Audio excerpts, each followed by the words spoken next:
A massive shout out to the Jonan tier member Mr. Leroy 1998 and Jenan tier Leah Rov. Your support means a lot. If you would like your name mentioned in every video, support the channel, as well as receive special perks and access exclusive series, consider becoming a member of this channel by hitting that join button. Hi guys, this is the next part of What If Gon Joined the Phantom Troupe. Written by Written 10, brought to you by Ray What If. I hope you enjoy. Respectively. Understood. Gon nodded, trying to take in all that information at once. He did not like the prospect of having something restraining him and possibly tire him if his Nen decided to retaliate in utmost futility, but he understood Kororo's point of view on the matter. He offered his wrist and raised it parallel to the floor, and Kororo went to get the bracelet. It was beautiful, emerald green with swirls moving in it as of liquid drawing its way around. Only that it was not liquid or anything. Just Nen. It looked mesmerizing, but as pretty as it is, as evil it can be. Kororo smiled softly and said after seeing Gon yawn cutely, "Well then, go to sleep, Gon. See you tomorrow. MMK. Good night." Then Gon left to his bedroom, dragging his feet to reach the room successfully and fall asleep immediately. Go on missions from now on, we will dress you like a child, you will act like one, then show your true colors to the opponent. They will, no doubt, underestimate you greatly and this will enhance our chances of success. Understood, Kororo explained. Gon was struck like lightning. He was allowed to go to the next mission. Before, they had 2 missions, and he was left with Hisoka for intensive training. It was tougher than the usual ones and much more exhausting. Yes, no more training with Hisoka for endlessly painful hours. But what surprised him even further is his behavior in there. He already looked childish, yes, and now he will dress and act more like one. It seemed fun to fool the ones they were going to attack, but they was worries about what will they make him wear. What if it was embarrassing? A week later, Maki, Phaeton, Hisoka, and of course Gon, were shopping in Disjuice for childish clothing for Gon. He was dreading the moment he was going to be told to come along to shop for clothes. He had no idea what kind of clothing to expect. Hisoka decided to be a very annoying thorn in the flesh and suggested making him crossdress like a little girl. Of course, Maki Bainef a girl agreed, and Phaeton, the very smug one at Re moment, accepted. And thus, they went into a girl's clothing store. Hello, gentleman and lady, if you are looking for an outfit for the young man, I suggest you go to the shop next to mine on the right. Maki then replied, inwardly in a fit of laughter, oh no, it is actually a she, sir. The owner stuttered for a moment, then let them for themselves. He saw it very confusing that this girl looked so boy-like. Maki and Hisoka picked up every overly cute and frilly dress available in the section Gon's age, and Gon felt it was better that the ground swallows him than wearing those. Kororo said childish and not girlish. Then again, Hisoka twisted the words to make it seem that the gender of the clothes was not specified and thus, gave them the permission to choose. Gon really looked like a girl at the moment with a black frilly dress that had puffed shoulders, tight waist, and a very puffy knee-length skirt and had frills on the waist and the hems of the dress. God damn it all, he wanted to scream he was a boy, but what will happen to him? Killed. Embarrassed even further, he just kept quiet as he tried dress after dress. Pink, blue, green, violet. They purchases 4 dresses and 2 shirts with 3 skirts all extra girly looking in total. Gon was a blushing mess by the end of it. They even fitted him for a pair of kitty heels that had a small frilly thing on the back of the ankle and thigh-high socks, knee-high socks, and hakef calf-high socks that had frills and a bow on the top. This was too much humiliating for him to take. When they were back, Hisoka forced a baby blue dress, reaching his knees. The long sleeve ended with frills, of course. The waist had a satin black ribbon with a big black bow on the lower back. The dress of course had frills and tiny litka bows decorating the hemline of the dress. He had him put on the white half-calf high socks that had a bow on their front on top and the black kitty heels on. They also bought him a blonde wig and another black. For now, Hisoka put on the blonde one, combing it silky soft then tying them in 2 high pigtails. He looked like a perfect little girl not older than 9 years old. Hisoka dragged Gon behind Neckhouse. The latter was not cooperting much, the other were having lunch before moving out to the mission site. Gon blushed scarlet red to the ears when they all looked at him. They burst in laughter and snood remarks about how cute and childish he looked like now. Nay, boss, you never said girl clothes. Gon half shouted. Kuroro was having a hard time not to laugh at the moment, but he managed to say. Exactly, it seems I forgot to specify which gender you will be looking like a child as. I suppose they used this opportunity to make you look like this. Then he walked away, patting Gon's head and laughing in his way out. They all complimented him on how he looked, and Shalnark received a painful punch in the shoulder because he gave him a pink rabbit to hold and more emphasized the child part. What the hell was wrong with those guys? He groaned and grumbled and stomped his way to the exit of the secret base only to trip on the low heels and falling on all four, revealing his thighs and round ass for everyone in the troupe to take a good look at. He really seemed to have a girl-like body. Slim waist, round hips, circular bottom, and slender legs. What else? Oh yeah, the clothes made it stand out well. Gon tried calming himself as he walked to the car. Fine. You want to make me look like a little girl, I will act as one. Gon thought smugly. When they reached the car, he made sure to sit in Hisoka's lap, plopping himself right on the older man's closed legs. Gon's back was facing Hisoka's chest, his legs were swinging carelessly on the outasty of the magician, could not keep down a blush that creeped on his face from the way Gon was sitting, his small back a little arched making the dress line his bottom. Gon, why are you sitting here? Maki asked with a smirk. Oh, no reason, you've enabled me to act like a little girl, so I am. He replied casually. On the inside, he felt like a mess, but he was not about to give those guys the satisfaction of embarrassing him like this. Once they arrived, Gon clutched his ridiculous rabbit and fluffed back his dress, releasing the little folds that formed on it when he sat.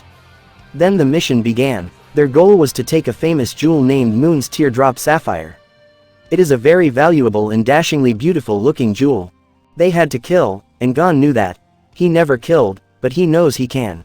He knew the guys who possess it currently want to make a copy from it and sell it for an insane amount of money. Maybe then he was sort of convinced to kill the man he will go against. Phaeton went to the strongest person in the Traggots, Hisoka did not participate, and well. Gon had to find the face of the second strongest in the group of adversaries. He found him, a very bulky and muscular guy. He looked down on Gon and said mockingly, "Hey, little girl. Are you lost? You better leave here before you die." Gon then smirked, still standing carefreely, "On the contrary, I am here where I have to be. How about a fight? Who wins lives, who loses, well, he will be dead anyways so show cares." What would this brat be able to do? Absolutely nothing, it must be just a baseless threat. Though where she came with the courage to say those words I will not know. Fine, I will kill her quickly and end her. I don't have time for such a flimsy child. The man thought, a little worried about the half-innocent half-killer intent-like face. He forced himself to chuckle and the two began their fight. Hisoka, from the car, was watching amusingly. Phaeton was not exerting half his full power, so he was able to concentrate on his opponent and Gon's fight. The older man changed his open hands into fists, and launched one towards Gon's neck. The goal was to break the neck, and Gon is dead on spot. However, what the man was not expecting is that Gon held his fist, and lifted the whole man above him and threw him backwards, crashing on his front body. Gon turned to look at him with innocent curiosity, crouching near him and poking him, Oji-san, wake up." Phaeton had to not burst out laughing. Gon looked, knowing it was fake, like he had just seen his mother dead while thinking she is asleep. Then he just resumed his fight, finishing his opponent. While all the others almost were done, Gon was still taking it slow, sort of enjoying it. Finally, the man started stirring and woke up. He was half terrified, but he thought that the girl had limits and he will make her reach them. Gon then summoned a copy of himself. He could kill the man without having to use Nen at all, but it would make it useless to have learned it if not used. The copy went behind the man, and levitated. The copy, slashed a hand half a centimeter away from the man's back neck, freezing it way too much that it broke off on its own off the man's body. Not a single drop of blood trickled. His whole blood was now as if placed in a very low temperature freezer. "Oh, Gomen Nasai, but, you should nay, Veer try to test me. Ah, right, you are dead," Gon said with extra innocence on the last part that it seemed as if he did nothing. They were all amazed, and rather baffled. Gon summoned a copy, and made his copy freeze the man's blood and more to the neck that it broke off without a trail of blood. Damn, the boy was so scary at the moment. "Gon, hurry up, we have to go back," Nobunaga said, still stifling laughters at how ridiculous, but cute, Gon looked in a full little girl get-up. "Hi," he replied childishly, to emphasize the child act on purpose. He sat back in Hisoka's lap, this time relaxing back on Hisoka's chest and dozing off slowly through the ride. Gon usually had an early bedtime, and it exhausted him if he does not get to bed on the exact usual time. They all had to peer at how cute he looked, no argument in that. Hisoka held the sleeping little crossdresser to his room, not bothering to change him, and set him in his bed. The troupe had long learned to build the bars on the sides of his bed, sometimes waking up due to a loud thud ringing through the very quiet base. Of course, while they have to lift him back up, he stays asleep. He has quite the heavy sleep, and nothing can wake him up unless it was his very accurate biological clock that is always late for breakfast. Killua called Kurapika for the umpteenth time that day. They have been working on taking Gon back from those criminals. Killua in particular was afraid that they would hurt Gon, and no one could blame him. Who wouldn't think so when they saw their friends' fingers get broken one by one, get electrocuted, beaten and such? It was so painful, and when he was allowed to leave, he saw Gon for the last time, blank eyes, dark expression and all. That was not the Gon he knew, and he was going to save him. "No Killua, not today," Kurapika shouted as soon as he pressed the answer button, and directly closed the line. Killua was driving him mad. Yes, he did not want Gon to stay a minute more with those people, but being rash and rushed will ruin any chances of saving him. Even worse, they may also end up in the clutches of the Gene Ryoden, which is the last thing they want to be happening now. They had been formulating a foolproof plan with Hisoka's help. Well, Hisoka did not help now, but way previously. Before Gon was taken, Kurapika met Hisoka with a deal to get the Nen powers of the Gene Ryoden members, and they were working on counterattacks or defense moves for each one of them. Until then, all they would try doing will be in vain. Gon woke up the other day, feeling a twinge of guilt. He killed a man mercilessly yesterday. He never did that, it was his first kill, using Nen nonetheless, that does not matter though. His mind replayed the day Killua's neck was slashed in front of him. He vomited himself unconscious that day to wake up seeing Killua alive, neck stitched with those Nen threads belonging to Maki. Gon winced in remembrance, it annoyed him. He felt scared when he saw Killua's face when he said he had given up, when he heard Killua's begging him to stay firm and as optimistic as can be that they would actually release them when they get bored. Gon did not move from his bed. Who cares about breakfast now? Not him. He was cooped up in the corner of the bed, hugging his knees and head buried in them as his body shook in quiet sobs and cries. Those people may have treated him well, but they still hurt him and his best friend badly, his best friend who never came back when he said he will take him. The boy stayed in his room, he skipped breakfast. No one really bothered to check on him. They all know he usually oversleeps, and they think he just slept even more than usual. Though, he knew they will come to make sure he is okay or wake him up if he got late for practice. But damn, he did not give a shit about that. If they saw him cry it is okay, if they saw him sad they will not care. Hopefully, he hoped they would not try make him feel cared for. He did not want to be given affection from them.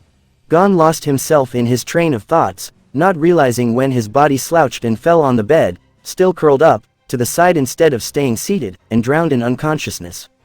God damn his life, his idioticness, his childish nature, his want to follow his father who abandoned him, his happy-go-lucky lifestyle that ended him here. Why did I ever want to find the man who did not want me? He thought in the back of his mind. Phaeton went to Gon's room an hour after breakfast when he had not shown up, ready to give him an earful of learning to wake up earlier, and maybe give him a slap on the head to have his gain back his consciousness. First thing Phaeton entered to was the feeling of the immense aura surrounding Gon, but what sort of made him uncomfortable is that he could not see this aura. If he stepped wrong, he might get lashed at by the younger boy's Nen. Even worse, Gon was unconscious, so he can't ask him to calm down. Second thing Phaeton heard was low sniffling every now and then. The boy had been crying. No wonder he did not come down. The actual question here is why was he crying? What happened? Was it the previous day's occurrences? The cross-dressing part maybe. He had no idea what was it that set the boy upset, and if he overstepped on something or another, what would happen to him? Phaeton sighed in defeat. He was not going to risk anything, even if it was breaking Kororo's order, to wake the child up. He put his hands in his pockets and turned on his heels. The boy will wake up on his own, and when that happens, he will scold him properly. They may have treated him with a somehow lean way, but this should be over. They will not keep specializing his presence because they are afraid he will commit suicide or run away. He can't run away, but he can kill himself. If he did so, then the boy was obviously not competent enough to join the Gene Ryoden. Kuroro called Phaeton to see what happened with him as he has yet to hear some kind of complaint or tantrum regarding the dresses. What has happened, Phaeton? I did tell you to wake him up. Or was the order unclear? Kuroro said, somehow looking bossy right now. Warui Ka, one, boss. He was surrounded by aura like his first night. It was stronger, but quite composed unlike before. His nen currently is manipulated by his emotions. He is considerably upset and he is the type to show an immense and unexpectedly dangerous aura when driven by his emotions. If I were to wake him up, I might get injured, or in the worst case, killed. And you went against my words because of this? Kuroro said, frowning visibly. Phaeton gulped hard. He angered the boss, and he would hope not to get punished. I told you to wake him up, and you failed to do such a simple task. Nazedesu, too, the boss said in a tone that sent the bravest, except Hisoka, trembling. Phaeton had no answer. Despite him being heartless and pretty much emotionless, Kuroro was the only one who can try to know, who knows how to successfully intimidate him. You seem to be holding a word back. Spill it now, or else you may strike the innocent. Kuroro said, his threatening tone lessened a little. Boss, the boy does not belong here. He has emotion, and it will set us back. You expect us to treat him with fondness, even if fake, and softness. We are expected to please this boy because you believe he is strong. That makes no sense. Emotions take over him, this is going to bite us back, and hard. What if he becomes, miraculously, stronger than us and decides to kill us because he did not let go of his attachment to his friends? How would, slap. Kuroro slapped Phaeton with his nen. Phaeton's face shot to the side from the powerful and quite painful hit, no longer wanting to speak. You are suggesting to treat him coldly, or throw him out, or kill him, or lessen his training. You want to do that because you think the boy is stronger than you. You think I care. In here, people come and go, live and die, and who strives for the better position must earn it. If he did ever outpower you, it means he has a very meaningful worth. He would never outpower me, Phaeton. He may be Ging's son, but he can never surpass his father. While I admit Jing is not someone I can mess with, I can get a hold of his son. See where the boy is now. With us. Phaeton stayed silent for a few moments before uttering. Boss, Ging's son may not surpass his father, but he certainly might surpass you while staying way behind his father's powers. The boy is unstable. If we keep on treating him like you want us to, he will sense our attempts to keep him here. However, should we treat him coldly, he may try run away with futility, or kill himself. That, or he would build up secret strength and start eliminating us, one by one. Do not forget that his friends at some point will come and try get the boy, whether successfully or no is up to how strong they are. Phaeton said, then left the room. Kuroro contemplated on Phaeton's words. While he was right, it was too late to let the boy go. He already knows all their techniques and special abilities, so it would be a one-way ticket for hell, and probably death. All they can do is wipe away his memories about his friends, but the problem is, how? There is no such thing as simply wiping away someone's memory, so another solution must follow, and fast. Gon stayed asleep for the whole day, and no one dared get close due to the threateningly dangerous and sinister aura surrounding him. While he was in this case, the other members worked on brainstorming ideas in what to do with Gon. They passed a few good ideas, but each had its own consequences. Kuroro could take Gon's nen and let him go, but this means he can still leak information meant to stay secret. They can electrocute him a little too much that he forgets everything, that would prove troublesome. Having a member struggling with trying to remember something he can't would lead to his depression and possible suicide or at least suicidal thoughts. Training Gon much more than his body can handle till he forgets anything else but his job to keep on training. That could work, but then he might die from overworking. That was the last thing they wanted to happen. God, the boy was now a handful. If it was not for Nobunaga who desired to keep the boy and have him join the troupe, they would not have gotten to this problem. Kuroro was thinking his head to the point of cracking it open. Then it hit him. They should not change their current attitudes. Gon withdrew because he remembered that he was forced to be here against his own free will. Gon withdrew because he thought his friends hated him. The way to solve this is to make him know that they don't despise him like he thinks they do. They probably don't, to be truthful. They know Gon would not do something as joining the greatest enemy of his dear friend just because he felt like doing so. Ometachi, 1. Think no further, because the solution is simple, after all. I will not ask from you more than keeping on treating him the same, just with a little tweak. He is in this state because guilt is taking over him because he thinks his comrades abandoned him due to his joining the troupe. Our role in here is to assure him that they know that he did not do it purposely, that they forgive him already.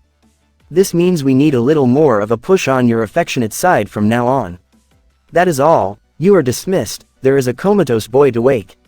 Kuroro explained, ending his idea, now in order to be taken seriously, a little sarcastically then left the room. Gon was still trapped in his head space that was full of grief and regret accompanying fear. He did not want to go anywhere, his friends never saved him, and this troupe decided to treat him with some love.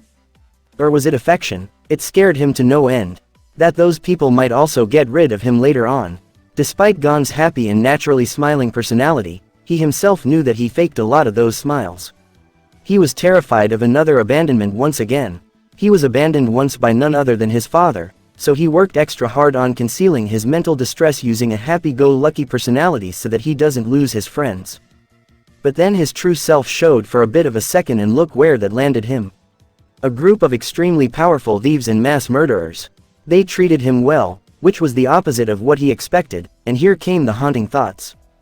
End up with him getting lashed out at by the younger one's Nen. He just started petting his hair again.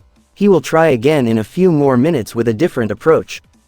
Nay, Gon, if there is anything annoying you, you can tell me.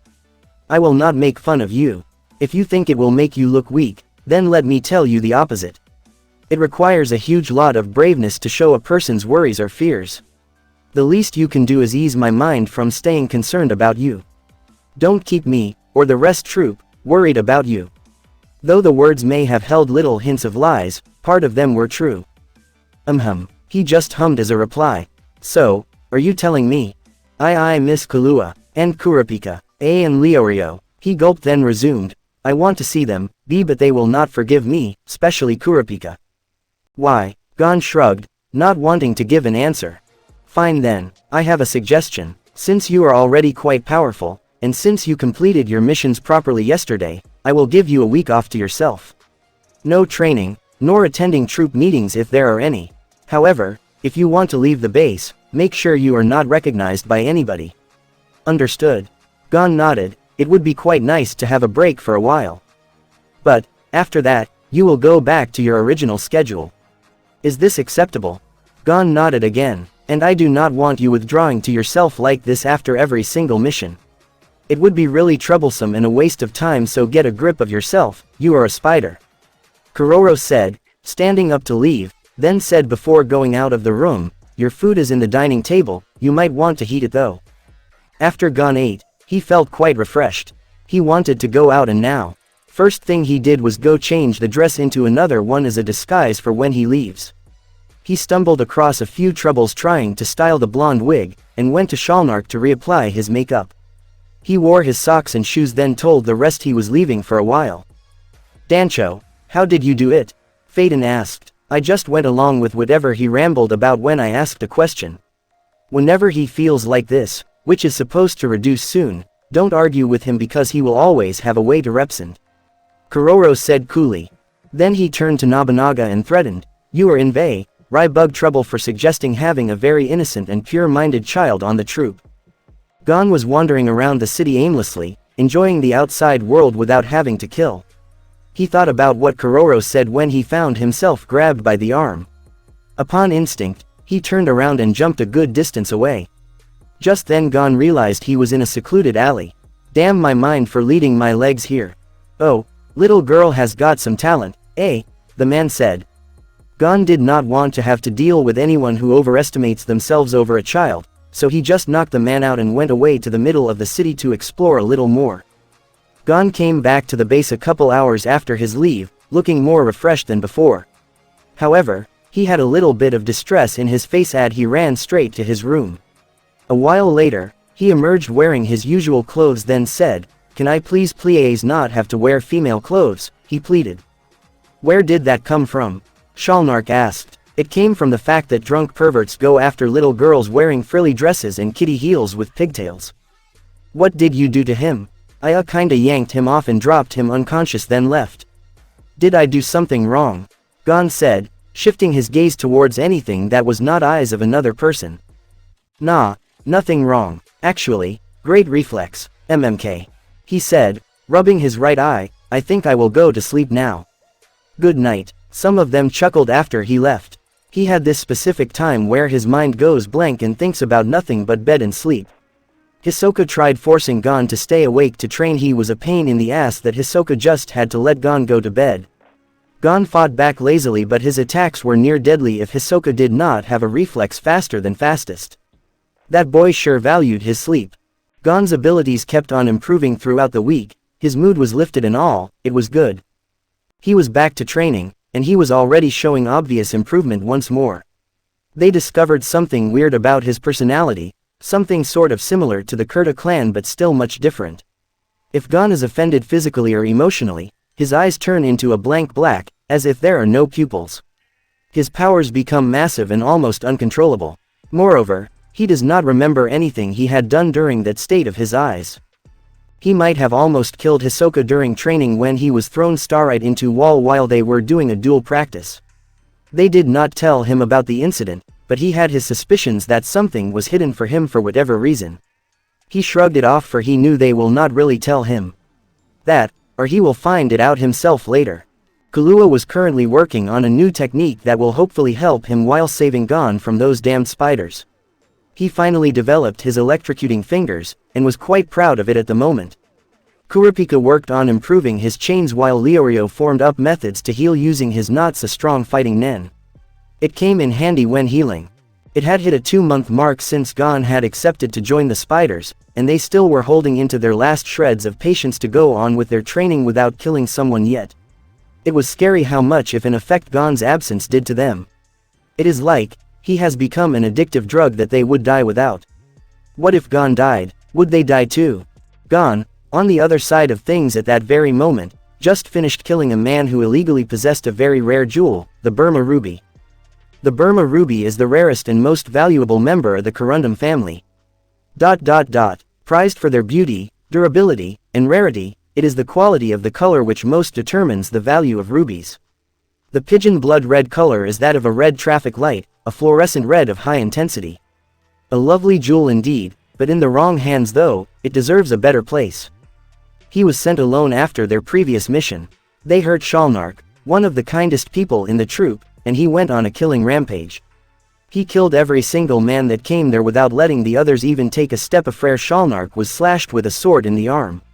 When done, he fainted from overuse of nen, but recovered a few hours after, which was a great progress. Kororo decided he wanted to test how far can Gon's power go on, which was why he sent the boy on his own to fight a bunch of bulky high-security men on his own. He fought them one by one because he wanted the moment to last. He was losing his sense of care for a soul. He used to grow enraged when someone kills another for no reason, but now he no longer hesitates when told to kill. He even, only once though, killed a man who bumped into him, then slapped him for being an insolent little brat, while the older man was the one who was half drunk. Gon admired the beauty of the jewel as he teleported back to Spider's base. It looked like Kurapika's eyes, but he felt like he did not miss him anymore. No idea why, just last month he trapped himself in his woeful head space because he missed his friends. Now, however, he feels nothing towards them. No love, no liking, no hate, no remorse. Once he arrived, he landed gracefully on his feet, coming down on demi-point then fully on his feet. "Ah, Gon, you are back," Shalnark said. I got the Burma ruby. It is so pretty looking at it closely," he said as he walked towards Kororo to hand the jewel to him. "Good job, Gon. You did excellent for the first time completing a mission on your own. Tomorrow is rest," Kororo said as he examined the bright red ruby. "I have an obsession with the colors red, black, and green, so don't be surprised if you read so many of those colors in my fanfictions. It was indeed a well-carved, smooth stone. Got it, Gon said lazily as he yawned. Yes, a month after his first killing mission and he still can't stay awake for more than 9 in the evening. He would last till 9:30 maximum, and if not in bed by then, would not mind falling asleep right then and there. Then and there is explained as dropping asleep on the floor senselessly, or if lucky, someone catches him before he falls face first. It was the time that Kurapika declared them ready to save Gon, and what would go wrong? Nothing, supposedly. They walked stealthily around, staying on guard for anything that might pose a threat for them as they made their way to the spider's base. They stayed in Zetsu most of the time, then switched to activate N to sense anyone through their small radii of aura, because so far only Gon had a considerably wide N diameter. As they jumped in the base that Killua remembered as good as yesterday when he and Gon were caught, they stood in combat positions only to find the place empty. They were not there. How come? They should be there so that they can fight and get Gon back. This was throwing their plans off. Now Thet had to run away and quickly before they are caught in here in case the Gene Ryodan is coming back or something. They were disappointed, and immensely so, but they knew they will have to wait another day for it to happen. Of all days, it just had to be today that the troupe was out on a mission, and so they retreated back to their apartment. Killua wanted to run off and search for them, but Kurapika beat the sense into him before he disappeared, literally. Gon, sleeping soundly, was held to his bedroom that night by Hisoka. The goal today was hard to reach, and Gon's opponent had Nen, which was unexpected, and it set him back a little. Of course, his low kitty heels did not help with dodging some attacks, but he managed to beat the guy by freezing his heart that required a huge amount of aura to actually reach it. This took a toll on his body and thus he collapsed just a few seconds after. He, of course, was told off for using Nen more than his body can give. Typical Gon, but it had to be vanquished, which was a very futile attempt that Kororo tried. Days later, and Kurapika saw it fit that they try again this time, for he knew that the spiders do not attack more than once a week, and that time had been consumed. They decided to attack on a Saturday late afternoon because no one really expects anything at that time. As they came closer and closer they felt Gon's aura from a total other direction. They were already tense, and they felt adrenaline pumping through their veins like crazy. What fed their angst was feeling the deadly aura they recognized as Gon's, though Gon does not usually emit such kind of aura. They followed Thar's sense and directly activated their Nen to attack in case Gon was fighting someone. They planned to do it quickly, but Lord knows it is impossible to be done with a short period of time if the spiders were involved. Obviously, the spiders were very much involved in this incident at the moment. As they walked, Zetsu on, they saw someone that did not look like Gon, but had the same aura, deadly though. Whoever that was, however, looked like nothing the Gon they sensed his aura as, or rather, her. Kurapika's eyes rested on the spiders near him fighting their own opponents and turned scarlet. Oh, how bad he needed to run there, but Leorio put a firm hand on his shoulder. They saw a girl with very long blonde hair tied in pigtails, wearing a frilly, red, oni-length dress and black low heels with knee-high socks with frills on the band.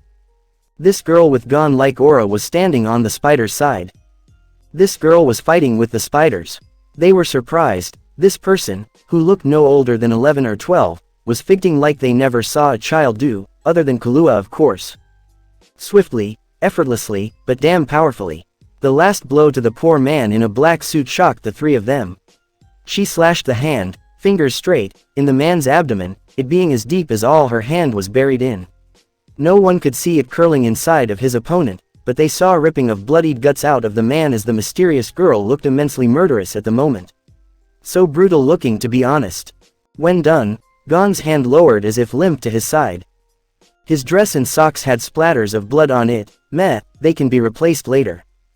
Gon simply left the dead corpse on the floor and walked back to the spiders, who congratulated him on ending his adversary like that. He ran his hand through his hair, pulling the wig off, showing his black hair that now was up again. Gon sensed familiar presences, and his head whipped to the side where he felt it, and he locked gazes with Killua, who now looked bewildered at being found out. He wanted to back away when Gon ran directly to him. Gon woke up 3 days later, feeling considerably exhausted. He remembered this type of being famished. Just to make himself sure, he looked at his wrists. The right wrist had a jade green bracelet, the Nen binding one. He stood up, weakness catching up with him. He, nonetheless, forced himself up and walked around, searching for the other members. He stumbled upon Maki. Gon, why are you up? We expected you to stay in bed because of tiredness. She asked, half scolding. I wanted to ask what happened. I can't seem to remember, and why is my Nen restricted? He questioned. Go back to your room, I will tell you. She simply said, walking in front of him to his room when he nodded. So, what happened? He said, plopping himself on his bed. You saw the Zoldyck boy. Remember when you said we are not allowed to hurt him unless he starts it and vice versa? Well, you started it. You almost chopped his head, he was lucky to move away. We wanted to hold them prisoners, but we can't do that according to what you told us.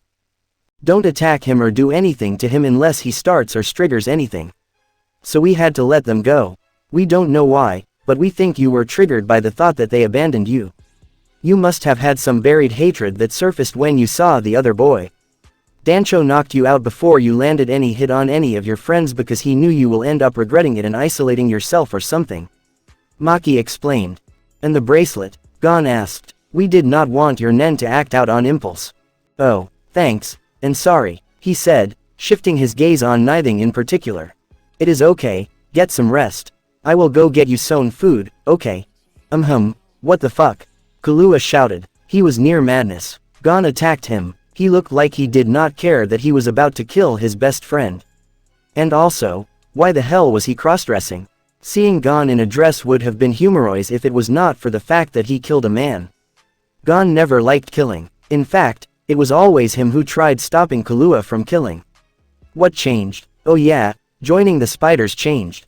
Kahlua, calm down. Kurapika raised his voice louder than Kahlua's to shut him up. He did shut up. He, however, was still punching the pillow on the couch in the living room. His eyes welled up. Kahlua does not cry, but this time he couldn't not cry. He let his tears fall freely. He did not want to lose Gon. It was so frustrating to see Gon's personality change 180 degrees. One day he was the happy-go-lucky, kind, soft, clueless Gon who never killed an ant. The other he becomes a murderer who does not care about what he was doing, attacks his friends as if they do not matter anymore. Kahlua, we can fix this later. Gon attacked you for something else, but he seemed to have issued a request before. If you realized, the spiders did not attack us. They just glowered at us, binded Gon, then left us. The spiders never ever do that, so there is still some hope. Kurapika said, trying to install some hope. How can you be so calm about this, Kurapika? Gon is with those damn guys. He is killing as if it was fine. He is killing as if the old Gon is nowhere near the one we knew. Kahlua said darkly. Kurapika could not reply. He was tongue-tied and could not even assure anyone with anything anymore. Kahlua was right, and Kurapika knew that, but they needed to think that it is possible to save Gon if they actually want to do so. Kurapika's head hung low, his golden locks covering his eyes, and turned back to his room. Kahlua is right. Gon is far more dragged into them than we thought. The worst I can do is kill him Vling with the rest of the troupe, ending them all for once and for all, he thought, eyes turning scarlet. He was losing it. Gon's Nen binding was taken off a few days later after he was thought to be safe to be without the jade green bracelet. He was back to training after that, and it was seen that he was putting quite a lot of effort in it. It was more like he was finding a venting space for whatever it was in his mind through exhausting himself. There were even days, that had been getting more frequent, where he pushed himself more than his Nen and body's capacity can hold, and collapsed. No one could stop him, because when they did, they ended up in a fight with him. Not even Kororo can stop such a fight with a simple coin flipping like the other members do. Maybe it was because Gon was a child, and he can't just settle a dispute with merely picking a side of a coin. It was those fights that Gon seemed to actually relax the most after, which also might have been another reason the fights had been allowed. Gon, despite it all, got closer to the spiders. More like, they were getting closer to him. Even with him leaking bloodlust aura when on missions, he stayed the kind Gon who helped those in need. Gon had this naturally attractive aura that made people unable to fool him despite how easy it is. It made him lovable, and probably the strongest while showing emotions where others think of emotions as a weakness. Kurapika went to Kahlua's bedroom a couple days later as something snapped to his mind all of a sudden. He did not bother knock and just opened the door.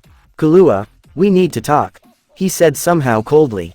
Sure. Kahlua had a very bad feeling about the way Kurapika was talking.